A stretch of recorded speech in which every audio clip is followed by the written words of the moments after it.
This is from Andrew. Nice biblical name there, Andrew the Apostle. Thanks again for your attention to this predicted issue. Enjoyed the podcast. ... Just a hunch. Another potential issue could be bettors in the various markets who start calling, tweeting various election centers to try and get insight. Okay, so he's saying another thing that might piss off the government is that traders like spamming and calling government institutions for info. Quote, like in the Iowa Dem primary market, there was a point where turnout at this random unreported nursing home was relevant to who would win between Buttigieg and Sanders, and a bunch of bettors started calling the nursing home at like 4 a.m. asking for the vote count. I bet that happens. I hear that laugh. I bet that happens with election officials too, or maybe random like unincorporated addresses where Kanye West campaign is said to exist. I bet that happens with election officials too, and maybe there have been complaints. So basically, PredictIt traders are obnoxious and borderline autistic, lack social skills, and have blown themselves out with the federal government just by being so annoying and persistent. That I'm going to rate that as highly credible.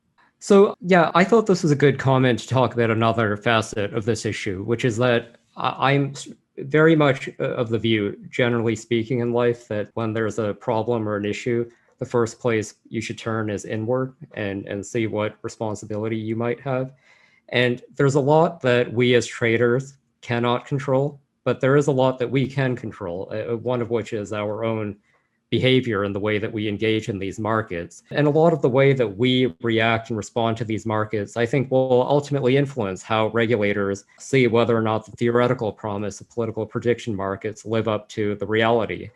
And I think Andrew points to a good example where, on the one hand, political prediction markets have this incredible ability to turn people who are maybe casual observers at best about politics and get them highly engaged. That's a good thing. And I think that when people seek out information from their government and publicize it and so forth, that's a public service. On the other hand, when you're harassing nursing homes and like threatening attacks against presidential candidates, that's probably crossing the line. So, I guess what I would say is, for the next few months, at least, all of us in this community will be under a certain microscope. And for the sake of the broader community and the future of these markets, I don't know, conduct yourself like a good American, I guess.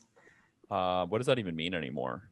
Don't violently threaten people. Don't harass people. Okay. Yeah, okay. So probably a low bar.